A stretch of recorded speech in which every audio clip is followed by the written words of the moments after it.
Welcome back everyone to chapter number 3, Weather and Climate.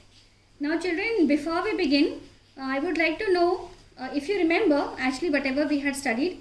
So we had learnt about the difference of weather and climate, and then we had just started with the factors influencing the climate, right? And we had also covered the first factor, that was distance from the equator. So how the areas that are near to the equator are extremely hot, and when they move away from the equator, how they experience little moderate and colder climate, right? Now today we will begin with the second factor, that is altitude and elevation.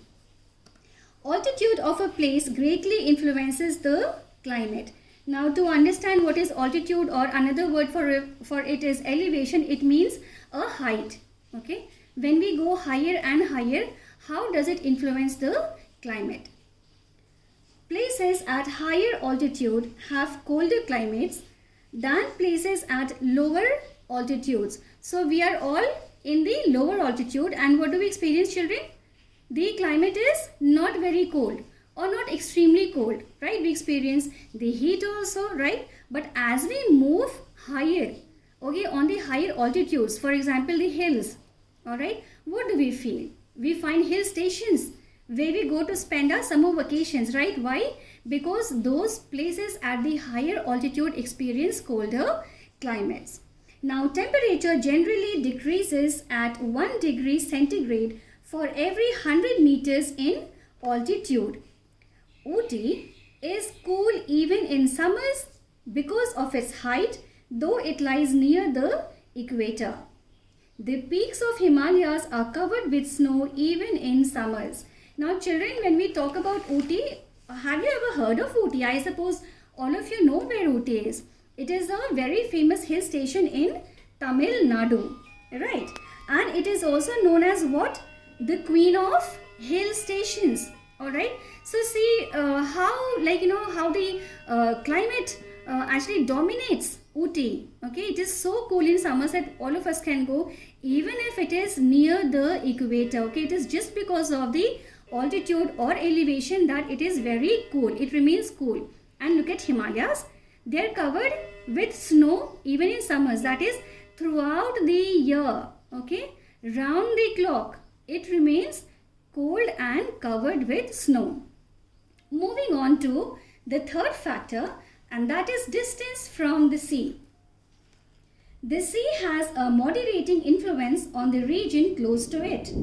Compared to land, water takes longer to heat and cool. So children, what do we understand? Compared to land, okay, water takes longer time to heat and cool. Water has the tendency of taking much more time, okay, as compared to the land. Thus oceans heat up and cool down slower than the land around them.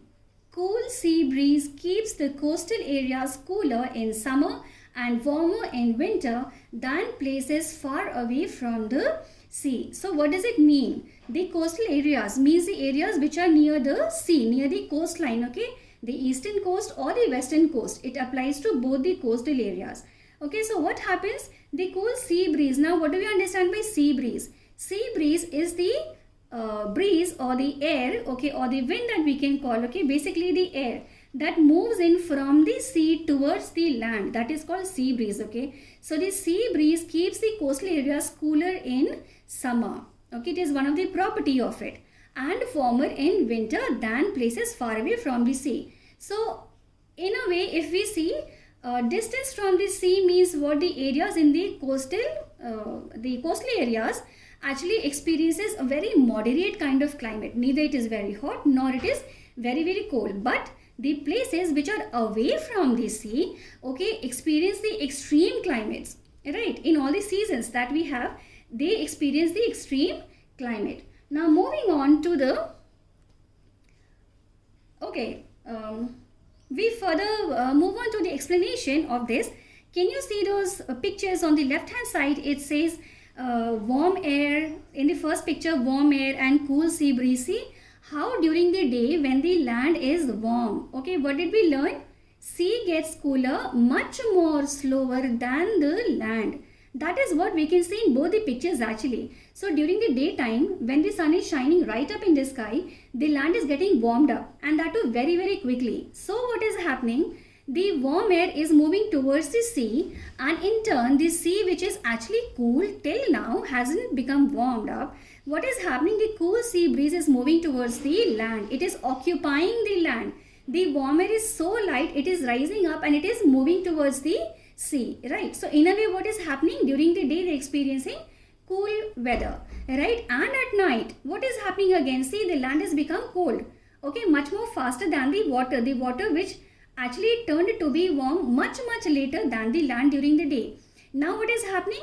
The sea is already cold, right? It is already warm. In fact, it has not become so cold, wherein the land has become much more cooler than the sea. So again, what is happening? The warm air from the sea is moving towards the land because it is become lighter, right? And the cool breeze from the land is moving towards the sea. So at night, during winters, can you imagine?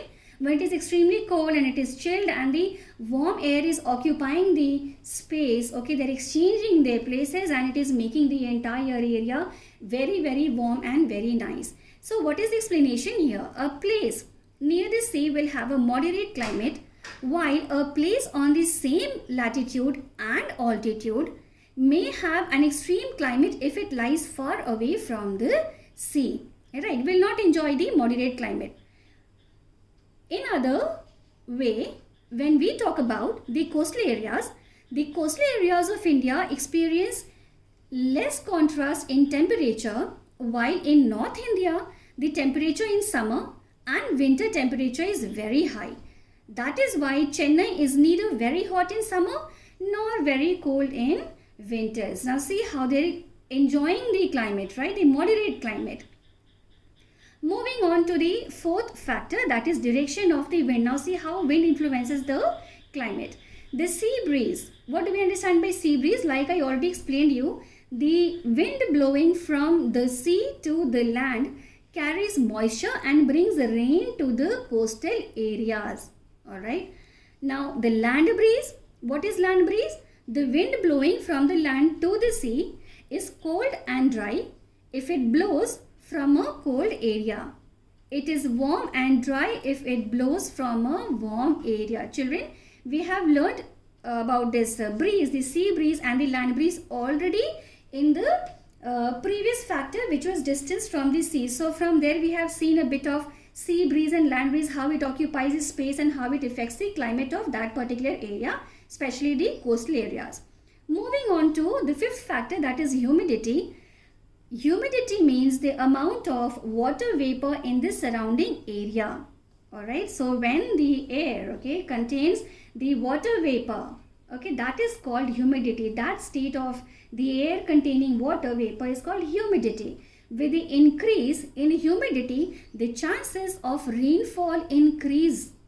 The coastal areas have more humidity. Now children, in very simple language, when I have to explain you what is humidity and how do you feel when there is a lot of humidity, okay, you feel very sticky. When the moment you touch your skin and you feel very sticky, oops, you understand that the weather is actually very humid, okay, and that state of the air is called humidity. In colder places, humidity results in snowfall instead of rainfall. Alright, the density is so very high that it results in snowfall and not rainfall. Otherwise, in coastal areas, it is only rainfall. Right? With this, we come to the end of this particular slide. Alright, we'll meet up in the third session. Thank you.